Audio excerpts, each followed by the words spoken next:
I definitely just love to help others versus my own, which I guess I'm helping myself now being here. So, with this calculating thing you do, 3,880, how are you making? So I recently, you might have seen a clip of me titled, I lost huge money on Robinhood, which wound up getting over 11 million views. And I hate to say it, but looking back, that entire clip featured fraud. In fact, watching that has caused me to look back throughout my other financial mishaps to the point where if I could talk about them openly and help one person not make those same mistakes that I made, this video will be 100%. Seriously, in a way it's cost me about $1 million just to sit here and make this video. So hopefully I can help you avoid the same fate. And also big thank you to Surfshark VPN for sponsoring this video, but more on that later. Anyway, let's start with my first mistake, and that would be the stock market.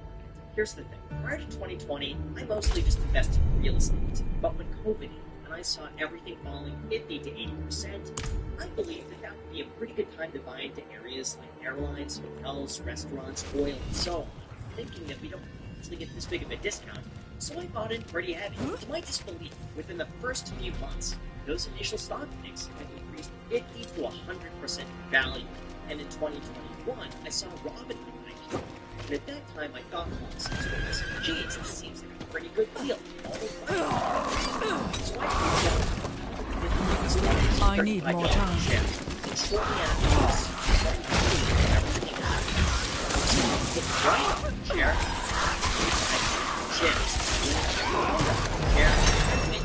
shares. But despite me really liking the company, the stock price just kept going down. By mid-2022, I made the decision to sell all of my individual stocks for the sake of simplifying down 3 index funds, and that's it. That also meant that all of my Robinhood stock was sold for about a 50% loss. Yep, in terms of how that's played out, it's now trading for almost $100 a share. And had I just held, I would have been up more than 250%.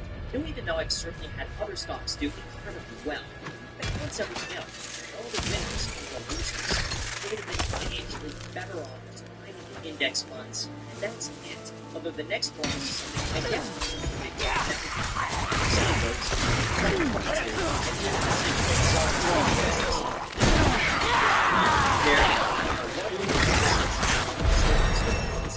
miles. To me, everything about this transaction just made sense. I could use my Robinhood losses to offset my Tesla profits, my Tesla Roadster,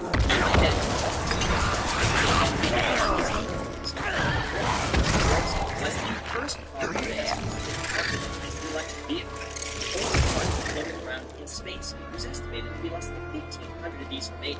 It's yellow is the rarest factory color, so I thought the Tesla Roadster classic, right? Wrong. Within a few months of buying the car, Elon Musk purchased Twitter. A little controversial, and all of a sudden, lots of Tesla Roadsters started flooding the market. I hate to say it, but I've lost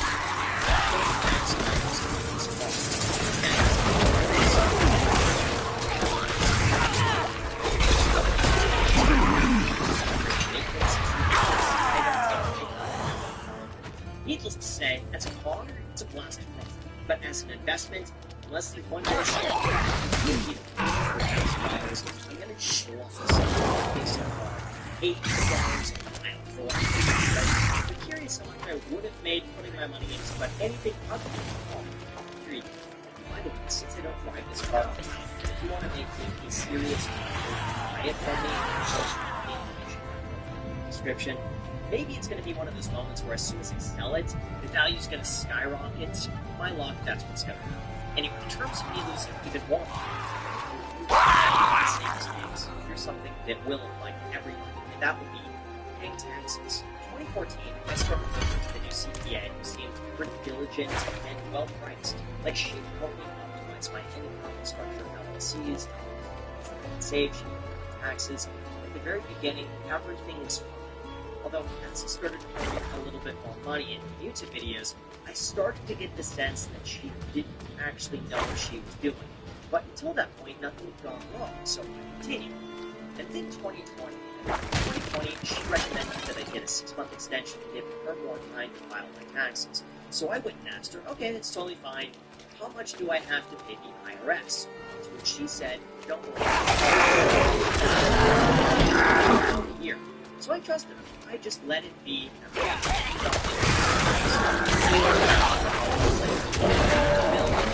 IRS, state of California, for an $80,000 underpayment penalty in my taxes. Of course, Mike confronted her about this. She admitted that she made a mistake.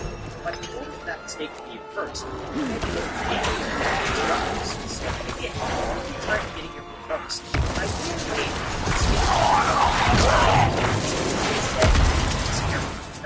And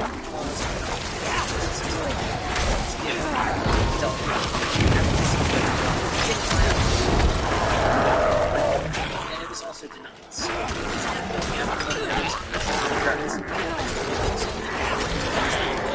first place, and I switched accounts, and there, once he switched accounts, he caught the cheated file, the proper election, of the corporation.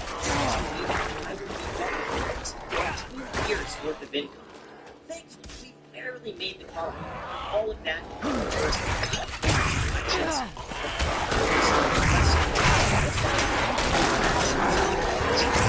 the best person you can get. Make sure you're paid to take. And if errors do happen, just make sure they're corrected or amended as fast as possible. Although before we go into this next mistake, which is probably one of the most difficult for me to talk about, that I've never shared before, it helps to remember that in the big picture, at least I wasn't browsing the internet without a VPN. Like, here's the internet format and disable this. On top of that, you need to search the web safe. Plus, rest assured that with fewer VPN, that's why I won't make the mistake to go to surfshark.com/money-back-guarantee so you can give it a check. And now let's get back to the next mistake, which is losing Bitcoin. I've made well over 1,000 videos on this channel since 2016, and over that time, I've tried almost every single investment platform in existence because 1, I enjoy trying them out, and 2, when I talk about something, it helps to have actually used it myself. But when it comes to cryptocurrency, unfortunately, I've lost way more than I would like to admit. See, for the last 8 years, I've been buying a small amount of Bitcoin, Ethereum, on a regular basis, and over time, it then grew to like 2 to 3% of my portfolio. At first, I didn't think much of it,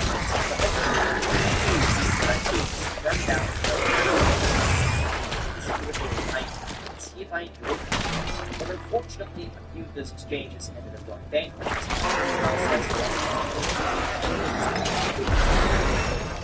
On the bright side, we call it that.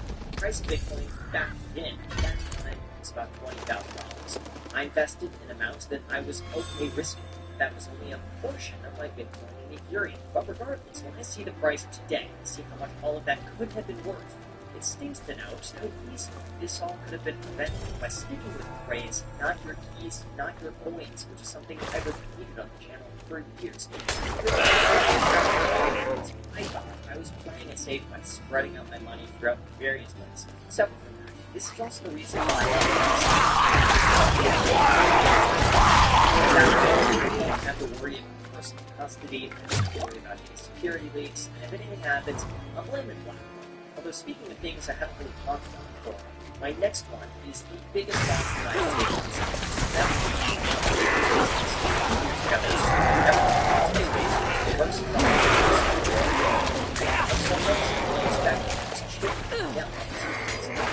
It was everything. It was like the business is the way. In fact, almost apparently someone reached out at the exact same time that I was thinking about doing this, but we talked it through, and it's right, concept, they would handle all of the back because I didn't have the time or interest in doing it. At first, all of it seemed great, but over time, we started to I'm not ready things yet. were being rushed. Perhaps we had to adjust our expectations, or possibly a little bit slower. And at that point, I just wanted to pause the whole thing. But I also thought to myself, Graham, you're such a control freak. Why do you have to micromanage everybody? Just delegate and trust the people who you trust. So I let him. However, not even 6 months later, it became very apparent that both of us had very different expectations from what we wanted and what we expected from the future. So by the time we amicably cut ties, I was out about $250,000, all because I wasn't happy and totally satisfied with the direction it was in. That one was a very difficult chapter to close, but you know what? I kept my word to the other person. There are zero hard feelings. I blame myself for not being as involved as I should have been, and I did what I thought was best for the future because I didn't want to be behind the scenes.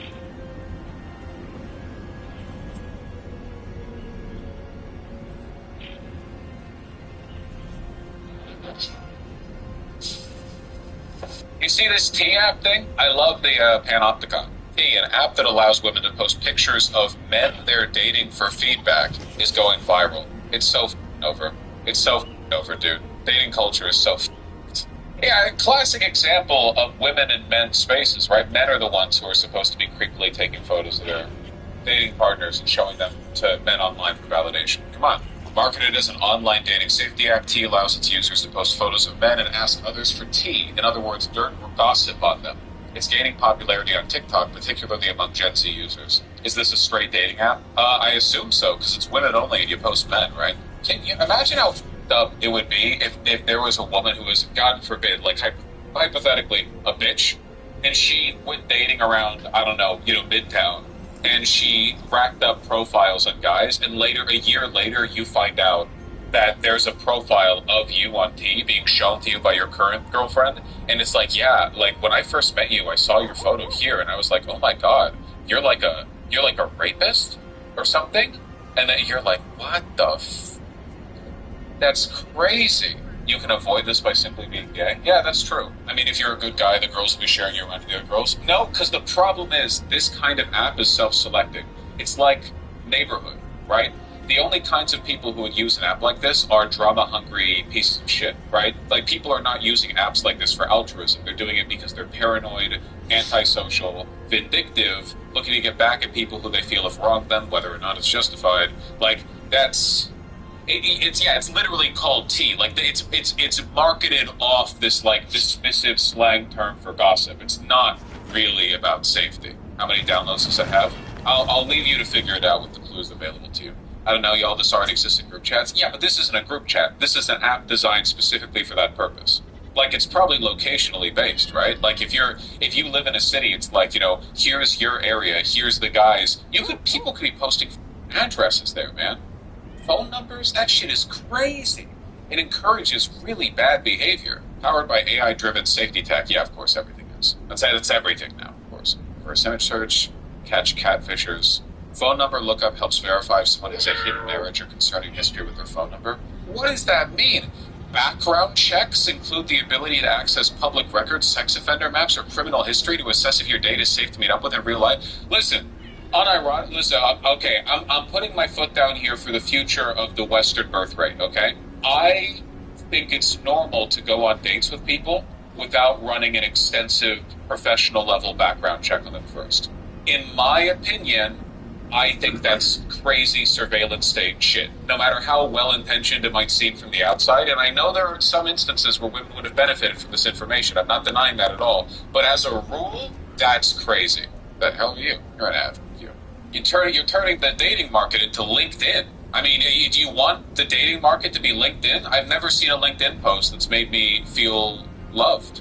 I don't know, man. Like, listen, I understand there are safety issues if you're a woman dating men, disproportionate. I get it. I've always been sympathetic to this. I guess to me it's more like crime rates are down. Interpersonal and random crime, they're both down. Like, they're better now than they have been in the past. I don't think now is the right time to be introducing Palantir into the bedroom, Like, this kind of social distrust increases the problems we're talking about. This is the problem with high-trust societies. Everyone wants to be trusted. Nobody wants to trust. It works both ways. You want to be able to walk around, to explore abandoned construction sites, to walk through neighborhoods freely. You want to be able to jump fences that lead to nowhere. You want to be able to walk into cafes 2 minutes before they close and order a quick drink. You want to be able to use the restrooms in a public space without having to buy something first. You want a society where you feel like you're a welcome member.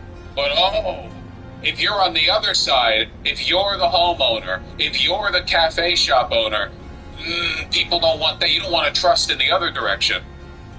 This is the problem. Everyone wants to be trusted. Nobody wants to trust. I actually do like the trust. I think that for the most part, again, I'm not telling you to avoid obvious red flags. I'm just saying, like, as a general rule, if you're getting into a relationship, if you're interested in dating somebody, shouldn't trust kind of be like a little bit expected?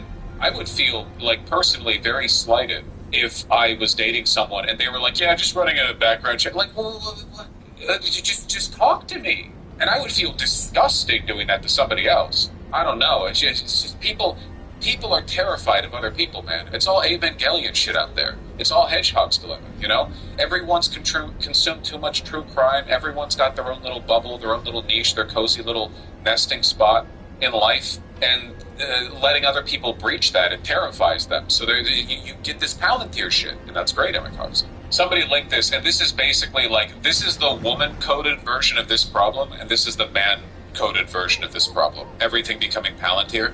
Introducing Waves, camera glasses for creators. I say it right here. Record in stealth, live stream all day. Pre-order now. That's great, dude. That's awesome. Oh, this is a spy.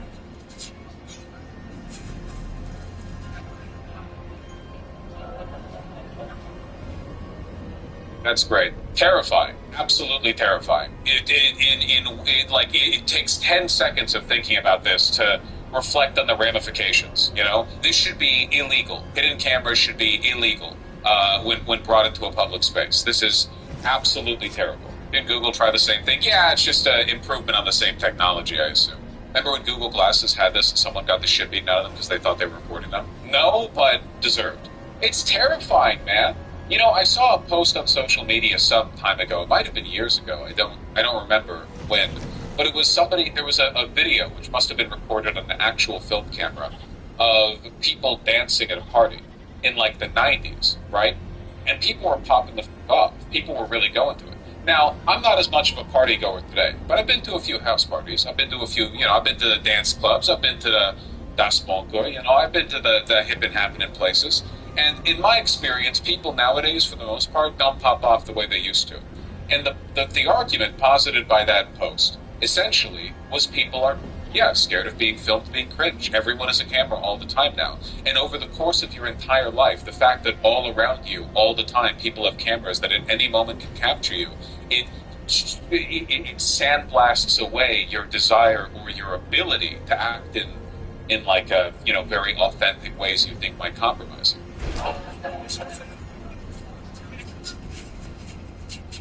Yeah. Get it? You can record everything all the time. But why though? Why the f not? It's the way society's trending right now anyway. Demon tech, you'd be able to clock people wearing these by the odd way they move their head. Maybe. I don't think. Is that what you want to do? Every time you go to a party and you want to take your shirt off, you want to look at every single person in the room, all 40 of them, and see which of them is moving their head like too smoothly? Evil, evil, evil stuff. I would never trust a person with glasses. Whoa, hey, friendly fire, buddy. Doctors, What the hell? Title state. I open up YouTube to look for a video on the T-app, and what do I get? I get the continuation of what I was watching before stream started, a video by the lovely Renard Lowell, talking about home design. I like this guy. Feels like he repeats a lot of stuff in the videos, but I think he's got a good handle on the topic. This is not, however, relevant to the segment. Tonight on The Edge, we are spilling the tea on a new app called Tea. It's where women only can post photos of men they're dating to summon input from other women. All right, you guessed it. It's stirring up some major controversy. Fox News' Jessica Dukenack joins us live with the details to show a piece, I should say, very appropriate for The Edge. What's going on here? Well, we all might learn something tonight, Ruben and Amy. So if you have TikTok in the last couple of days, you might have been scrolling through and seen something about this Tea app. Can I find that? Me, you're not really on TikTok. It's taking 20-year-old women and it's creating kind of a frenzy. You're able to post men that you're dating to, elicit input from other women. It's got a lot of guys scared. Take a look. Oh, yeah. How would you characterize dating as a 22-year-old? Honestly, it sucks. Out of that, an app was born. It's called Tea, as it's spelled tea or gossip. It's got Gen Z in a chokehold, spreading as it does on TikTok. Mama, we made it. Look at that. I ever choose posting my husband on the Tea app. Stop. Guys, I'm trending on the TM. I'm trending on the TM. There's actually a waiting list to get From on. YouTube chat. Oh God, we're still bashing women for trying to be safe. Birth rate's bad. Women stop protecting themselves. Disgusting. He's disgusting. Wow. Come on. I'm gonna assume you're not a bot, but like you can't engage with reality, and that's superficial. Of a. Would you have protested against black women being allowed into women's gymnasiums after Jim Crow ended? You gotta not. You can't let your fear of the world like drag all of society into the lowest possible denominator. You know, that's not good. This thing. You pass the waiting list. You have to submit a picture of your face with an to prove that you are a girl, because no guys are allowed. Emily, anonymous here and on the app, admittedly embarrassed, saying she's a frequent user. You can post photos of who you're dating to gauge other women's experiences with these men, so-called red and green flags. The reviews are rarely positive. So it's kind of crazy, like the pulse and the spectrum's really dictating my dating life now. Emily says the T-app seems to be particularly popular in Middle Eastern communities, especially Dearborn. Oh, Dearborn, then how the T-app has gotten under your skin. That's interesting. I wonder why that is. All these guys are talking to, they're all like getting nervous, they're all freaking out, making TikToks about it. It offers other services like background checks and catfish verification. They're trying to find some type of way to up your reputation so I bad. can see some areas where this could cause people some big problems. Attorney William Barnwell says it's possible men getting posted have civil legal recourse if the posts are affecting their work, family life, or reputation. Defamation might apply. Truth is an absolute defense to a defamation claim. So you can't just sue somebody because your feelings got hurt. On the criminal side, there could be cause for electronic harassment or even stalking. You can be saying something that is true, but it's being used in a way to constantly harass somebody, cyber harassment. There are laws that cover that. He suggests to the ladies proceed with caution. In people's outrage, want to out these. And realistically, how many people are actually going to pursue civil lawsuits over anything that happens here? You know, like you feel like somebody's being defamatory, you got to take them to court and argue the merits of your character. Very scary. Very, very, very scary. Scary, scary stuff, man. I'm so glad that I at least finished high school without modern tech culture getting in the way. By the time I graduated college, it was pretty well in order. But when I entered high school, I had a clamshell phone. I mean, it wasn't as integrated back then, you know? A video about men's reaction to the T-app by the creator reference. 20 minutes. Well, we'll see a second. Well, basically, What's my up? friend downloads the T-app, and I have no idea how he got accepted. But anyways, he faked it somehow. And then we just keep scrolling and scrolling and scrolling. And I see my face on there. And me and him are like... That's why I said that T-app is going to unlock something so treacherous that these women is not going to be able to bear. What is that? We are the victims of blatant disrespect. I don't know if I can learn anything from this video. The way the video is structured makes me feel like I'm not going to learn anything from it. And people, it might be better sometimes just to walk away. So we wanted to talk to the people that run this app. I reached out a couple of times in the last few days, and no one has responded. Now, we did ask the attorney, William, there if maybe the app could be liable if these men try to take some sort of legal recourse. And the short answer is he didn't know. This is really uncharted territories. A lot. TikTok. Come on. Hey man, they got me on the T-app. Dean went back and forth since March. Things have been going well, blah, blah, blah. He was pretty secret with his phone, but I reported I just went on the T-app. Bitch, you should have asked me. I would have just told you. I don't think I'm going to learn anything from this one either. This isn't a very informationally dense video. I don't think. I don't know how to use TikTok. I think women are just better off without men. No, I don't buy that fake political lesbianism bullshit, okay? For one, the idea that men and women on average can live apart is ludicrous. The idea that, like, men crave women, but women can live without men is and always has been a delusional fantasy by second-wave feminists, okay? There are tons of women, literally millions of them on Earth, who are jonesing for a fella, okay? That's how I apologize for deferring to this, but it is a biological reality. Really? Come on? No, I'm being serious. I think that's a crazy thing to say, and I also think it's sexist because it appeals to the antiquated notion of female purity, the idea that men are the disgusting animalistic sex, driven ones, and women are these like chaste virginal. Well, they'll have sex if the man wants to, but otherwise they're it's antisocial. It's anti-feminist, in my opinion. I don't think it's very good. Wouldn't it be better to just like address gender relation issues as they are now, rather than pretending to do this like MGTOW thing, men going their own way, women going their own way? It does poison the discourse quite a bit. reliable these social media companies and these apps are. He did say, as this app gains popularity, he's probably going to be getting some phone calls. Reporting live, Jessica Dupnack on The Edge. That's why Vash doesn't want to criticize a black every video. Vash feels like he can't learn anything from black people. Don't race bait. Jesus Christ. And as is the case with many stories you do, as it goes viral, I'm sure the folks with tea would want to spill the tea on the questions that you have, because the question I have is, what happens if someone posts a really scandalous picture on there? I would imagine this opens it up to all kinds of trouble. What could happen next? Yeah, Rube, that falls into sort of the criminal territory. That attorney we spoke to, he said that absolutely would be a so-called red flag for criminal activity, and that's something you wouldn't seek an attorney for necessarily. You'd go right to the police for something like that. Yeah, that would be revenge porn. But my issue isn't necessarily with that, because the law already covers that, right? That's already something that's accounted for in in a criminal sense, It's just, God, I don't know. Community-run surveillance state. We already have versions of this in the Nextdoor and Neighbor apps and stuff, and it makes everyone paranoid freaks. What's the name of that one app that tells you every single time any crime is reported anywhere in the city that you live in? Citizen? That shit turns people into monsters, dude. Every 8 seconds, their phone blows up with a notification that somebody has engaged in petty larceny 28 miles away or something. It turns them into freaks. Yeah, that one's pretty bad. There was a Citizen notification that went locally viral about a piano falling on someone in Chicago. Well, that's cool, though. I think that's good. I would want to know that. I'm fine with that. Okay, hold on. Is the T app more of a POC thing? We jump so easily into blaming white women for everything, but all of the videos that I'm seeing, both on TikTok and on YouTube, talking about it, it's black content creators. Very disproportionately so. That's got to mean something, right? That was race baiting. Dog, I'm just noticing. Haven't seen this one in a while. Is this an AI rendition of Big Red? This new T-App on women have been super excited about all this information that they're now able to get from other women on men in their local area. Okay, can I be honest with you guys? There's one thing that I dislike more than the idea of a woman using the T-App, and it's a guy getting really performatively angry at women for using the T-App. Some of you might say that implicates me, but I more mourn the ramifications on the broader dating market and people's social trust. I'm not angry at women, I guess. It's more everything is Palantir now. Everything is Palantir now. That they may be dating, in a relationship with, or married to.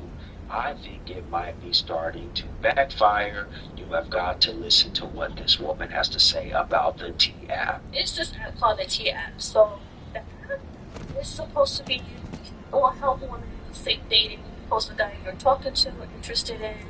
The girl's supposed to get a red flag, green flag, and kind of talk about their experience. For all the men that are so butthurt in my comments about the T-App, just say you're not a great person. The men who have red flags and have a lot of negative comments, and you're commenting on my shit saying, oh, women just be lying. For that girl to even comment something negative about you, you must have done something negative to her. But she just hates you for no reason. I don't know. I just don't believe that. I feel like there has to be something behind it, unless you rejected her, and I don't know. Oh, look, yeah, this is what the T-App actually looks like. This is the one out of New Orleans. Interesting.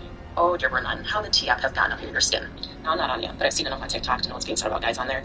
And if it wasn't true, why were you guys so sad? I have seen so many videos of guys subtly threatening to ruin women's reputations just because of what's being said about you on the app. If it wasn't true, you wouldn't be this bad. My first time I put a T-App, I was shocked. I was like, I got children. I have to get addressed by this app because this app is going to save somebody. It's going to save somebody from getting their heart broken. And a lot of times you can't always believe what anybody say, but you can get on that app and compare what you know to what they say, and you be the judge. The T-App has taken it to another level. Not only are they paying women to post fake testimonials on TikTok. Why would the T-App just expose nobody boys game? What should I see? Y'all. Baby, the T-App is tearing through the male community like crack in the egg. And on the T-App, there's a process that you have to go through to get verified so that they know, that you're a girl or whatever. And also on the T-App, you can't screenshot people. And it's so funny that the guys think that it's all us yapping about bad experiences, but sometimes it'd be like, girl, you gotta try that. You need that. You need that. Y'all are telling other women they need to go try out a men's wingman thing, essentially is what she's saying. Media and stuff, talking about how they got posted on there. Very telling. On there, they get 50 to 100 alerts a day about guys in Dearborn. Are you guys okay? Friends that was posted. Wait, alerts about what? I'm sorry. You guys think I might be staying on this for too long, but one of the big things that I've noticed, right? It's kind of like the Epstein thing with Trump. It's that the least political thing is politics, and the most political thing is everything that you do, like in between looking at the news, right? This stuff affects people so much. These like demographic interactions, this gender relation bullshit, right? Is way more of an impact on what people's political predilections and biases are than like the arguments and priors you're given, or I guess like the specific positions you have on things like abortion or whatever. Like we tend to demark people's progressivism by issues like, well, do you believe in feminism? Do you believe in abortion? Do you believe in women's right to vote or whatever? And I think in reality, often stuff like that's guided more by like vibe checks over stuff like this. It's very odd. He's not really saying anything. And the thing about it is like, or they don't like what you did with your friend, with their friend, or whatever. I know, sister. The lies, the BS, what this woman was doing, how she was screwing this guy, she screwed me last night, she was screwing this other guy 2 nights ago. They're going to put that out, and that is going to destroy these women. Men are a bit more messier because in society it's okay anyway. You know what I'm saying? So correct me if I'm wrong, but also, I feel like especially in our community, if someone knows that you're known for something, everybody's going to sprinkle on a little bit of a lie to make the rumor a little bit more juicy to the next month or so. It's just like you have to be careful. Anybody should think this is a good thing is short-sighted. Like, yeah, it's a good thing for the moment. Yeah, it might feel good to release whatever pent-up stress you have against whoever. But at the end of the day, guys are getting it happen. I literally seen a post saying, add this Instagram if you want to start exposing women. We're going to start exposing women, so add this Instagram. Y'all hear that? It's coming. Y'all jokers, see what y'all did. Alright, well, this guy, yeah, I don't know. It's all gender war shit, man. I can't imagine being happy when you have this attitude. Kind of patronizing. Well, he just wants it as ammunition to use against women, right? It's not like it's not like about improving gender relations. It's just like, well, the women have attacked us by gossiping about us, so now we'll attack them by exposing their lies in the gossip. It's just it's just a back and forth. It solves nothing. It does nothing. But I might be getting a biased selection because the channel's called Black Guru, so it's possible this is like MGTOW gender relation stuff anyway. Yeah, that seems like the theme of the channel, I guess. I don't know. Grim stuff. Do men and women even like each other? I think the internet is making them like each other less. At least in the West. No, it's the same in Eastern Europe. Well, Eastern Europe can be the West. You know, I'm not judging. You can be Eastern in the West. Zizek clip that speaks to this issue. There's always a Zizek clip, isn't there? Love. Love in the good old-fashioned sense, which is today more and more rare. Love is an encounter. This is why in English and also in some other languages, not all, like French, you use the term fall. We fall in love. This is the eventual image. In what sense? Let's say you live a happy life.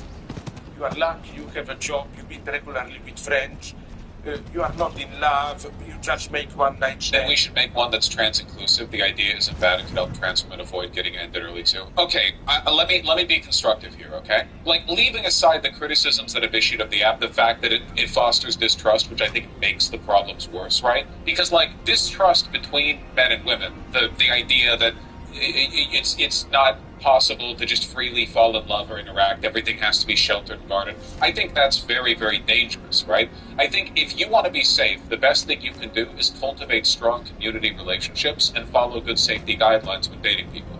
Have your first dates in a public place, you know? Learn to recognize red flags in people if they come across as overly dependent, or if it looks like they're cloying or insecure in a way that could be like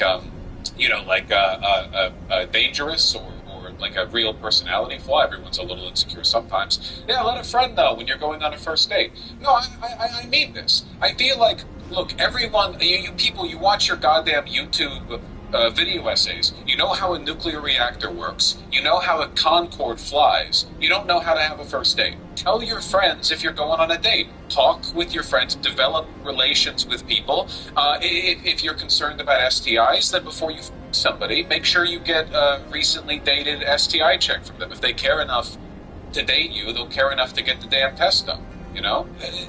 Take the project of dating seriously, in the sense that you have to invest a part of yourself into it. And yeah, and a condom, of course, but I mean, like, it's good to be, extra careful, right?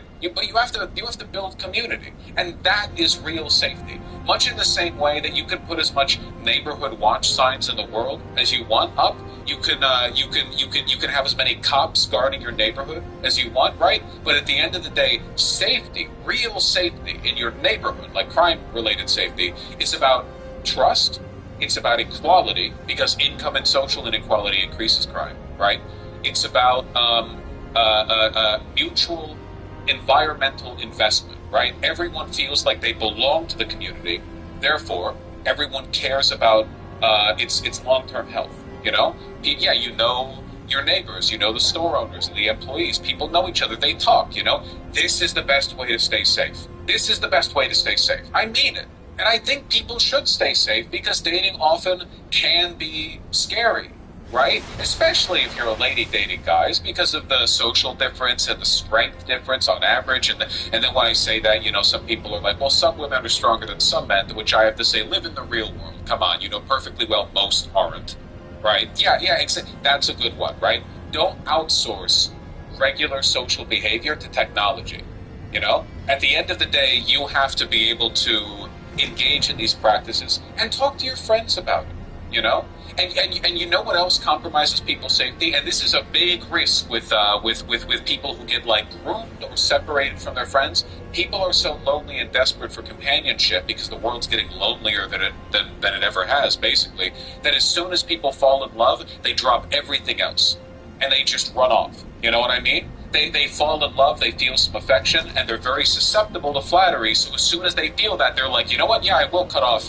my friends. I will run off, And I think that everyone, to some extent, is vulnerable to the stupidity that affection can inflict on you. And I think that's very human, But I also think what's human is, as friends, as a community, you have to lock hands or arms, which I can't do quite as easily with the microphone in the way, when you lock at the elbows, and you have to try to keep everyone around you safe. And I do not think this Palantir doxing app is going to fix that. I don't think it's going to solve this fundamental problem. Ape together strong. Exactly.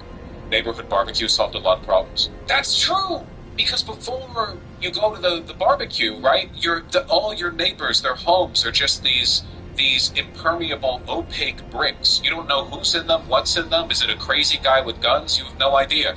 Everyone goes to the barbecue. Everyone goes to the function. Everyone's human now. Now, if you have a problem, you can run over. You can ask a neighbor for help. I'm just that community trust. It makes a big difference. That's all. I don't know, man.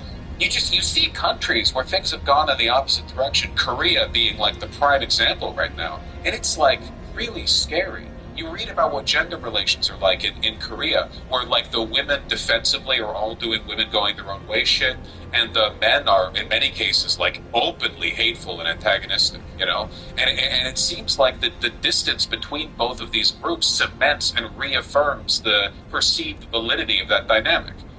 One in which, by the way, I think that based on the evidence, the men are overwhelmingly the aggressors. But I'm interested not in allocating blame to genders. I'm interested in solving the problem. Not that I can solve it myself, but talking about how the problem could be solved. Yeah, it's good to know the people you live around. 100%. It's very good. It's pro-social. As someone who was this way till you helped in all this, I fully agree. Being more social in college just helped me feel happier. I even got a partner that I'm going to help become more social too. So thanks so much, Nick. That's wonderful. Really happy to hear that.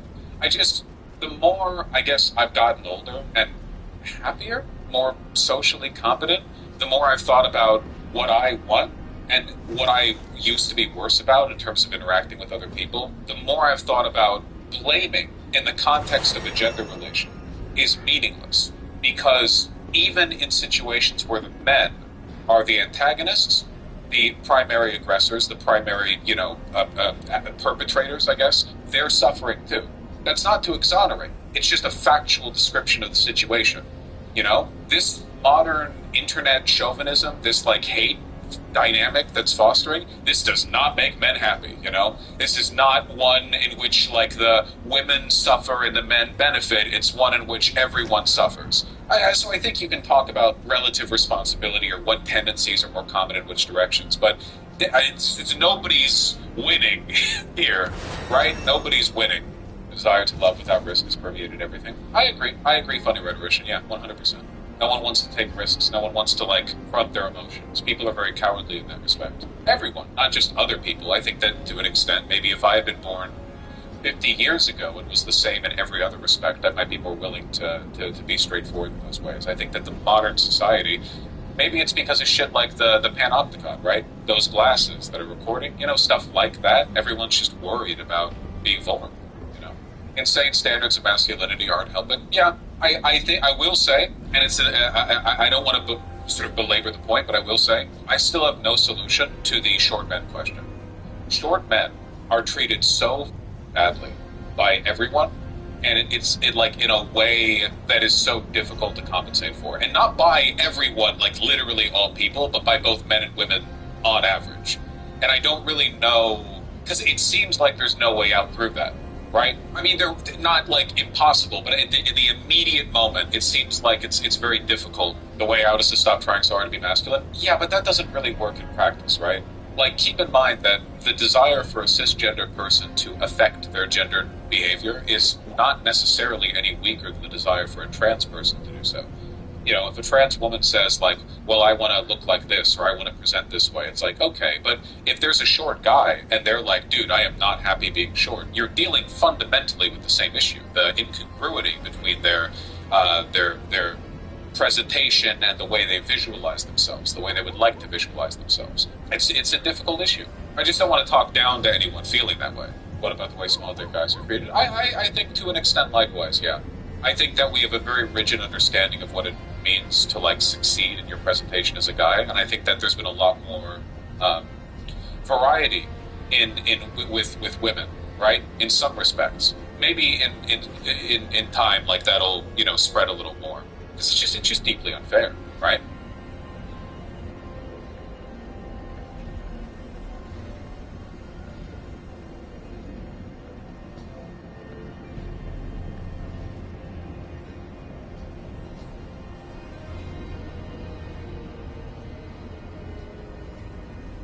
She made a complaint that says somebody was in the basement and they were injured. Well, I gotta ask. I mean, because you're making No, son. Well, you're making me a little suspicious now. Oh, by the time it's been a month? No. Well, why would a crackhead say that about you? It's probably because they want more crack, bro. Somebody on that front porch? Oh. So what's that noise I keep hearing? That you keep turning to go find every time I hear something? Jesus. When police respond to a report of a woman imprisoned in a local residence, they encounter a bizarre homeowner who says their very presence is putting him in danger, but there's no sign of a woman.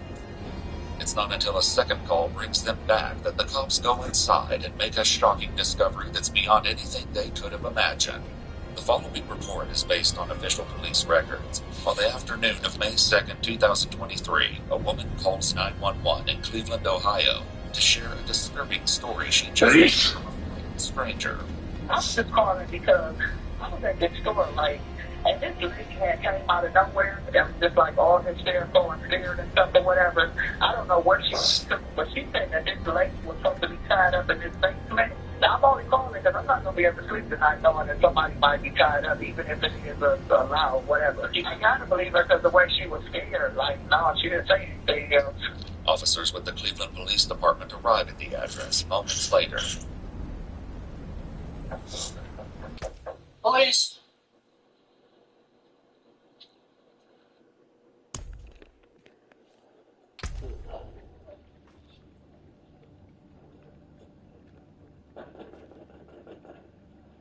There's music coming from the back. That's right. After a full 3 minutes of knocking, the police finally get a response from inside. Bro, y'all can't be here like this. How long? I'm just knocking on your door. I understand that, but you get to the top. What does that mean? I'm about to come up. All right, come on out. How you doing, sir? Don't take the other. Just so you know, everything's recorded. Yes? Turn those cameras off, please. Well, what's going on? Can you please turn the cameras off? You have to give me a reason, and I can't. you guys are making my spot. I work for you guys, okay? Long story short, I work for you guys all throughout. You guys are one spot. All right? Who do you work for? I can't tell you that. Why? I cannot tell you that because I'm not allowed to tell you that. Okay, so you understand that? Well, here, hold on. We have a call. Here, sir, let me just tell you why we're here, and then we'll leave. It could be nothing. I don't know. I don't know anything about you. I'm just saying, y'all can't be here. Y'all making my spotlight, all right?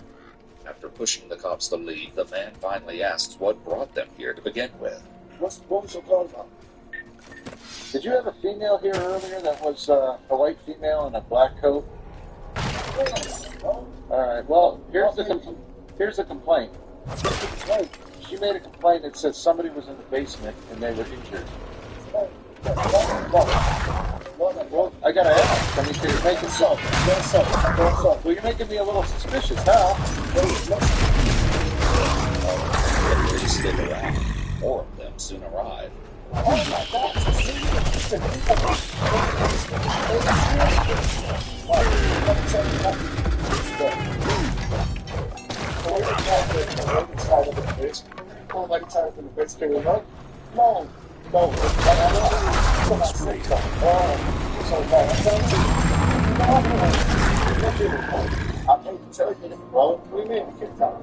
trying to tell you I'm in a confidential informant. That's all I have to say. You guys are bugging like that. No, it's not outrageous. That's not. We're talking about. I can't say nothing else. Well, there's some kind of picture. There's not. Why can't I know? Stuff that went on in the past with this girl thing. You gotta take it serious. Look at him. You know what I'm saying? If we don't take this seriously, I got something going on. I might have given you my social security number. Oh, yeah. We're not going to tell them who. While the man appears to believe that his status as a confidential informant puts him above suspicion, the police don't share that view. Wait at the Smith, please. Oh, which Smith? Detective Smith, the one in 2nd District. Okay, that's how you know nothing. Okay, well, I guarantee you, this phone number's on your phone. Listen, we're calling. Well, why would I call? Listen, will you stop talking for a moment? I can't, bro. My life is on the line. You got on it. All you have to do is start this. You're the one who came outside.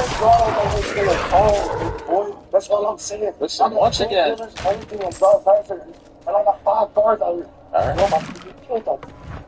Why are you acting so? You understand why I'm acting that way? No.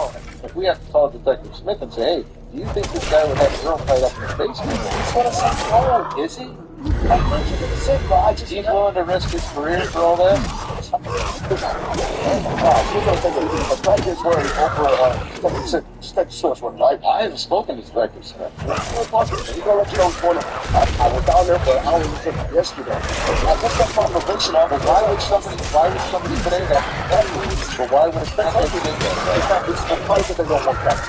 Do you have crack? No, I'm not going to. Why would I say that? Why would you ask me that on camera? I don't know. Who that to? I know I don't know. Well, why would crack get equal? Wow. And the most confidential informants don't come screaming out the back door, I'm a confidential informant, do they? Despite the suspicious circumstances, the police sergeant lets the man, Delante Edmund Geiger, go back inside his home while the other cops contemplate what they've heard. Absolutely. Every time you're up to no good, that's how they act. So, I don't know what's up. My only fear is there's somebody really in the basement. I actually think he's freaking out like that because he's up to no good. Yeah. He's going to let us in. He's real sketchy. He said made another guy, but he come to him and tell me recommendations.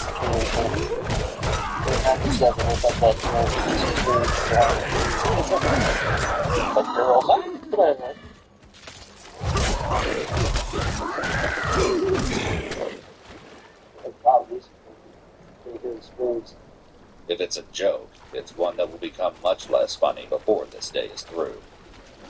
Hey, no, dude. That's too much. No. Stand outside. Drink this cup.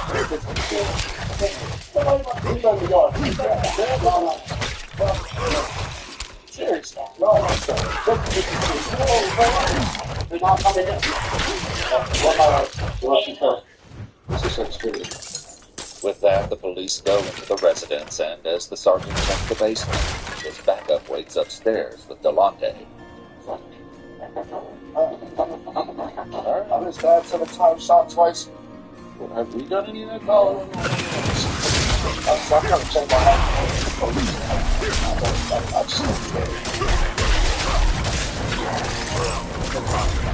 Turn it down. Actually, turn it off to the room. I can hear it.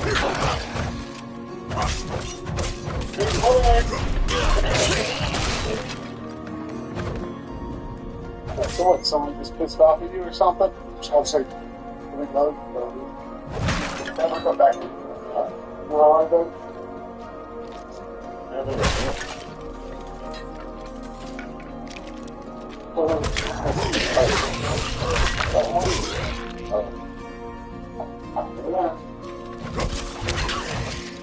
gonna walk this car right behind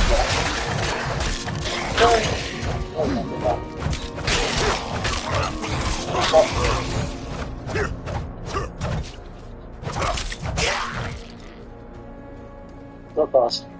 Okay.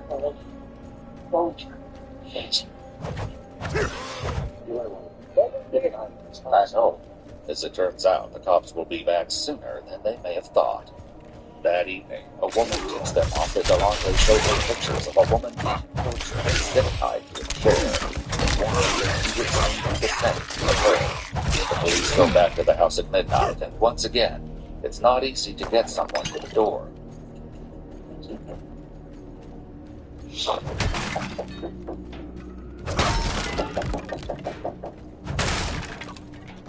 Hey, Sergeant, there we go. Good place.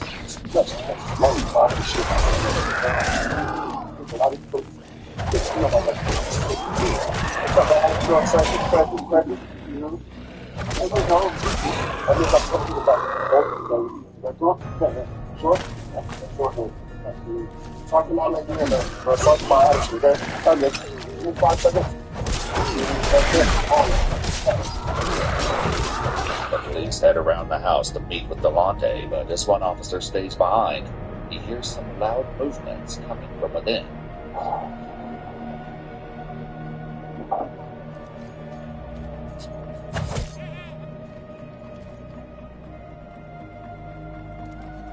Delonte soon lets the cops in, and they head straight down to the basement to continue the search they cut short this afternoon. So, if you stop and do something, I know this doesn't always be good. Okay. It's locked. That's not cat pee, so. The basement again seems to be absent of any victims, tied up or otherwise, but this time the cops are determined to search the entire house. I'll do it. So I got 2 of them. I'll listen to 2 of them. I'll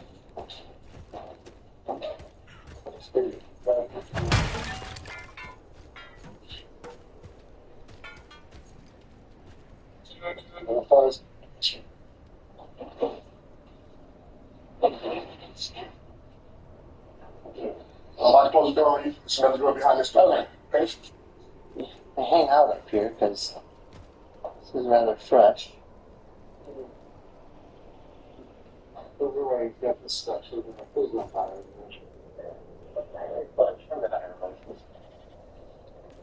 There's some blood right here. There's some blood. Like dry blood.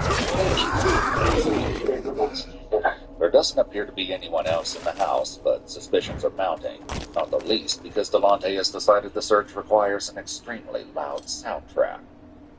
Just turn on the thing. Just not find anything. Sir, turn it down. What's going on? The volume down. Please turn it all down. Ship out the thing. Sir, it's good. Yeah, it's something like that. But yeah, I'll let you see something. I'll have some music down. Please turn the music down. Any? Yeah, stay away, sir. I'll be turning it down, okay? Just put it on the cup right now.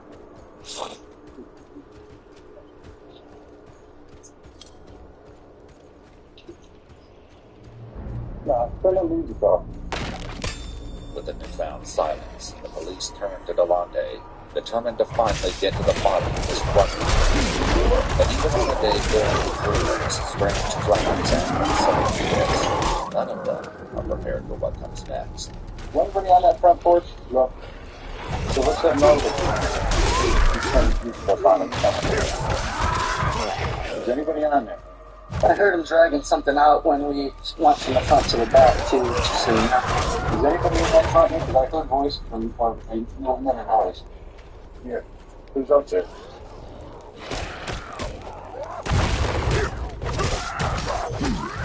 Who's up there? I'm sweating a lot. What is there? Did you hear it? Where is? Who's up? Where are you at? She's under. There's a thing under. Remember I shone my flashlight? You guys went back there? Police. Not ready yet. Yeah, I heard him sliding something under there when he went from the front to the back. Where you at? Where you at, man?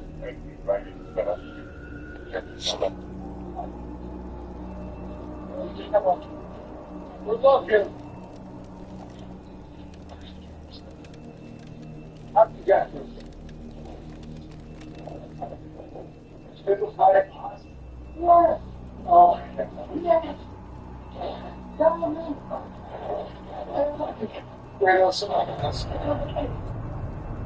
Oh, they're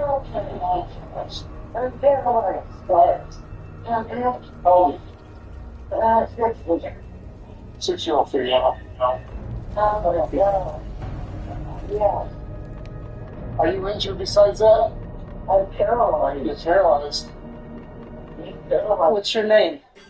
Cheryl Steyer. What's your name, Cheryl? Cheryl Parker. Yeah, Cheryl. Cheryl. Yeah. Like that. You're being about stomach. I don't want to move you because I don't want to hurt you more. Can you breathe? Okay, now. Okay. The police escort Delonte out of the house as they try to make sense of the bizarre discovery they've made on his front porch. Cheryl, do you know, is there anyone else here with you? Okay. Cheryl, get to that. I mean, we want to get you out of there, but I'm afraid to move down by the MS law there, okay? What did they do to you?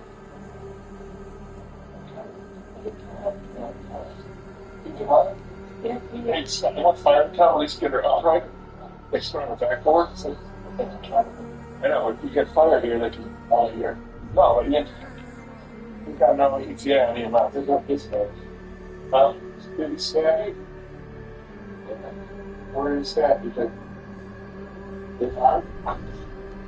Yeah. Did he sexually assault you at all? Okay. You're not only buddy. Is it just one day? Okay. But even with Cheryl Steyer somewhat responsive to their questions, there's nothing that can fully explain what's going on. Dude, there's a lot. I don't even know where to begin. This might not be the only victim. But we just searched the house and there's nothing else. As rescue personnel get Cheryl free of the box and transported to the hospital, police conduct another search of the home.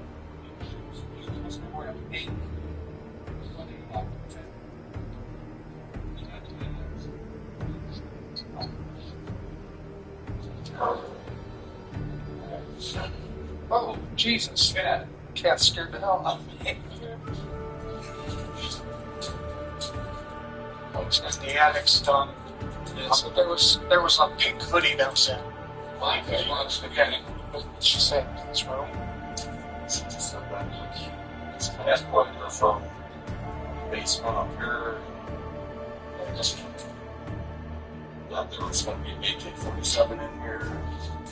I might fall apart. There's no sign of any other victims in the house, but the one they did find will give detectives more than enough to discuss with them one day when they visit the jail the following night. Obviously, we know some bad things did go down today. We want to give you a chance to go over if you want a confidential informant for detectives very serious about this issue. Okay. Okay. How long have you been doing that for? About a week and a half now. Okay. Just a week and a half. And that was really wrong. I wasn't going to kill him. I wasn't going to out in the team. You know what I'm saying? But I just can't have her out. Because I'm working with Detective Smith and trying to get him it's 5 AKs, 4 Block Street. That's supposed to be going into the valley, like next week. You know what I'm saying? I'm trying to get him big red. You know, I'm use 6 ounces a day on coke and crack. You know, I'm trying to get him those. Strips got ounces a day, but like, I thought that his dad, saying about you found out you had a flood. They told me that when I was taking care of my house, it's a rat. And she was Delonte, who calls Cheryl Cece, claims she's an addict, one among many who frequent his house. Well, she's always at my house smoking. Okay. Sometimes I take care of everybody on the streets, all the fiends. That's not funny. I'm saying also that's what I'm saying for the crazy. According to Delonte, the entire situation began on April 27th, 5 days before police showed up at his house wanting to search the basement. In an incident partially corroborated by police records, the car Delonte was driving was pulled over by vice cops. He says Cheryl was in the car as well. I left my house, so I got 4 tires on the street. The police is hitting the block. I'm going home, swerving around. I'm on the sidewalk trying to get around because I don't know what to do. It's my face. Get out the car. Get out. What are you guys doing? So turn the car off. Empty out your pockets. They got nothing about y'all. Like, y'all just done. Like, what's going on? I still, you know, get your hands. Stand up. It's right here. Get your head, man. It's not going back. Delonte says that was when one of the detectives took his phone, programmed his number into it, and told him, "You're working for me now." But it was how the police treated Cheryl, the woman they would later find in the box on his front porch, that really got his attention. Detective saw her, thank you, bye. And Detective Smith said, thank you, bye. Keep on walking. He listened to the detectives that walked out the door and just like, oh, thank you. He's searched. $20 for dope in the car is still searched. He concluded that Cheryl had set up the traffic stop and would now know that he'd been turned into a confidential informant for the police. Next time Cheryl came over to his house, he decided he couldn't let her leave. I feel like my life is in danger, and people are trying to kill me. 3 times already. I feel like I've been shot in my underborn, blood, all type of weird. It's crazy. I felt like I was going to die if I told her for like 2 days until I let her know what's going on. I made her up, I fed her, showered her, all type of weird. Make sure she ate. But I just cannot let her go back on the streets and tell everybody cut off her feet all. Everything that went through, like the time where you and Cece were together, like what happened during those days? I punched on her, slapped on her, till her. Punched on her, slapped on her, punched on her, slapped on her, punched on her, slapped on her, moved her from the basement to another room. Fed her, showered her, gave her some water, blanket over her. I was telling you the truth, really. No, that's fine. What I smoke. Okay, is that what you're about to ask me? No, like, were you giving her drugs and stuff like that? Why would I give her my drugs? How'd you ask me? I didn't know. So at any point, was she asking to leave, different things like that? She has nowhere to go. Okay. She has nowhere to go. All she was asking us why. Stop, I won't do it again. I'll never tell. I'll never tell, Blast, please. I'll never tell. I know I deserve this, but I'll never tell. Like, that's the code in the streets. While Delonte speaks to detectives, Cheryl lies in the intensive care unit on a ventilator in what the hospital classifies as a declining critical condition. In addition to being on dialysis, she's suffering from swelling to the head and brain, broken ribs, a collapsed lung, and multiple spinal fractures. But according to Delonte, it could be worse. I'll kill him. Tell him to put him in there.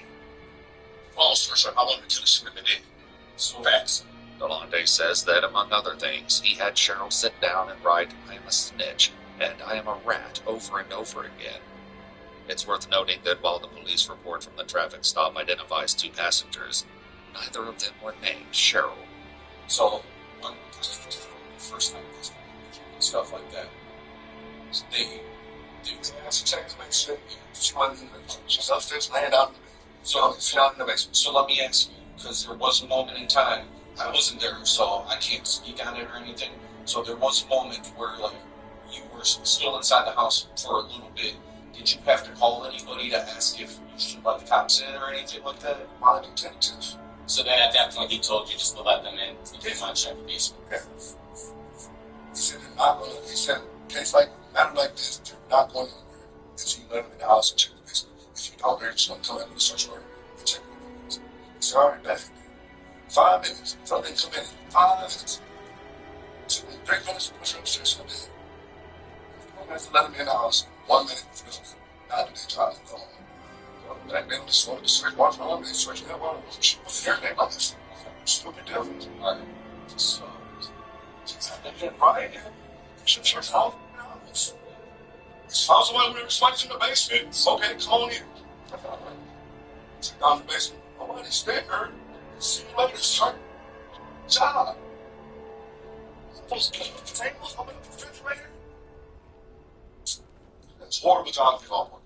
It's horrible job. I'll be here for a second. Listen about me. Are you serious? Do you think so? Yeah. Well, next time, take it serious. After accepting Delonte's feedback on their police work, the detectives move on to the second visit to his home that night. Yeah, so the first time the police came, you said you moved her upstairs, right? And then she was upstairs. Obviously, the second time the police came, she was in that tote, right? How did that go down in between there?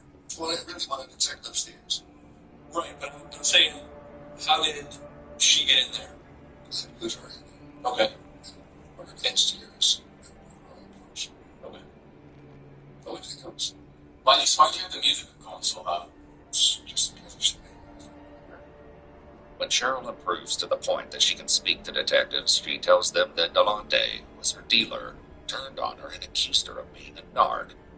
Over a period of days, he beat her, stabbed her, dragged her across the floor, broke a television over her head, and put her in several different containers. She says he also poured water on her to the point she couldn't breathe, and fed her addiction so she could endure the pain. Even still, Delonte appears hopeful that this will mostly blow over. I'm not going to try to help me or not. Well, like I said, it'll go from there once you see the judge and like the case starts moving forward. No, but you guys have to talk to the judge, though, and let her know that I'm a confidential informant and that I'm working with the police. Like, I understand I'm in trouble, but what I need you guys to do is like... Well, I'll put in the paperwork to let them know for me. You know what I'm saying? Because I like doing my job. I like my job. Like, I don't want guns on the streets. I don't want drugs on the streets, so I can't do that from here. Detective Smith will buy me out. So even or not, if I get a bond, he'll come buy me out. You know what I'm saying? So I'm not being a bond. Detective Smith will come buy me out. I'm right back to work. But that doesn't happen, and Delonte is soon informed that his bond will be set for $750,000. News that he responds to with a middle finger at his hearing. 11 days after his interrogation, he's still in jail when he speaks to his mom on the phone. You think they're blowing my bond? If they blow my bond, like 200,000. I got enough collateral to buy myself out.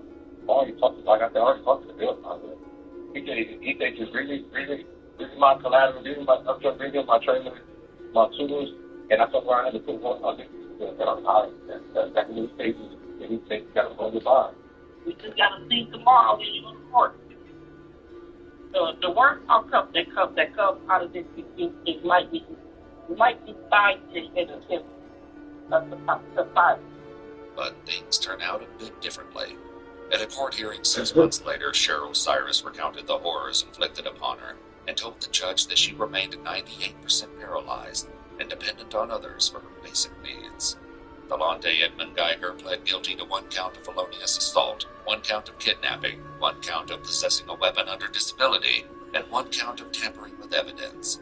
In November 2023, the judge said, "I've never seen an offense like this in my time on the bench," and sentenced Edmund Geiger to 16 to 20 years in prison, with an expected release date of April 2039. He's currently incarcerated at the Trumbull Correctional Institution. If you'd like to see select new videos early and help us keep uncovering case files that rarely come...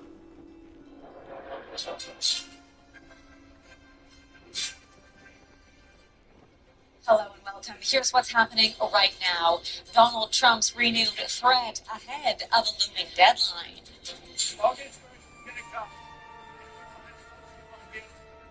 What the U.S. president said about the elusive trade deal with Canada. Good spirits, healthy, walked on there and to the vehicle. How rescuers managed to reach trapped mine workers faster than expected, ending an ordeal. They went into every nook and cranny of my life. A routine rental until officers got involved. What an Alberta man never saw coming.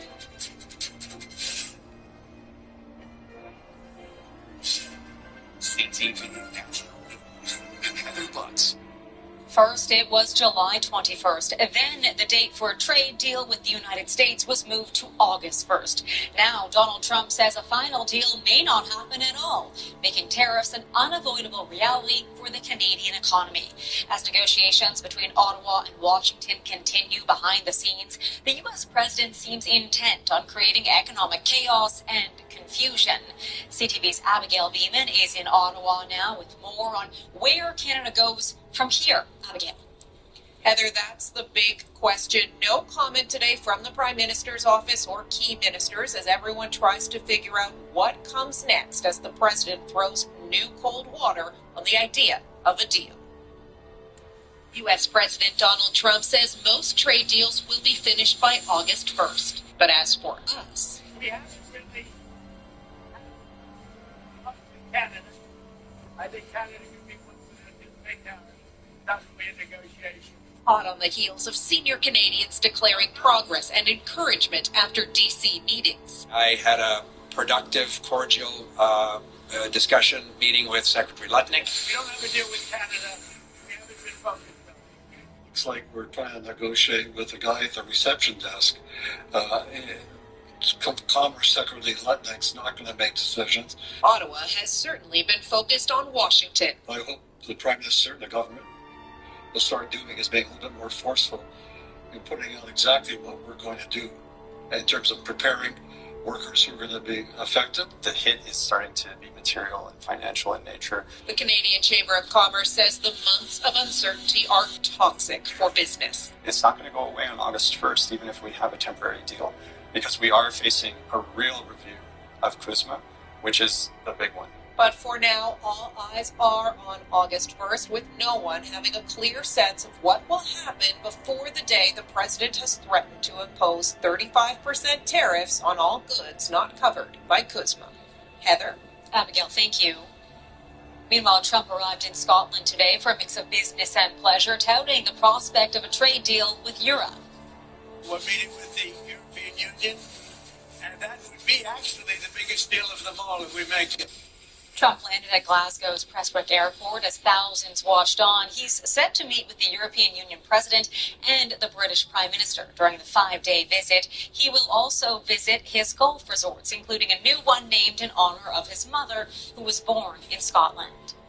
South Park's co-creator made a mock apology to the U.S. president for ridiculing him in its opening episode. Do you anticipate the reaction today? Have you been following it? What do you make of this? We're terribly sorry.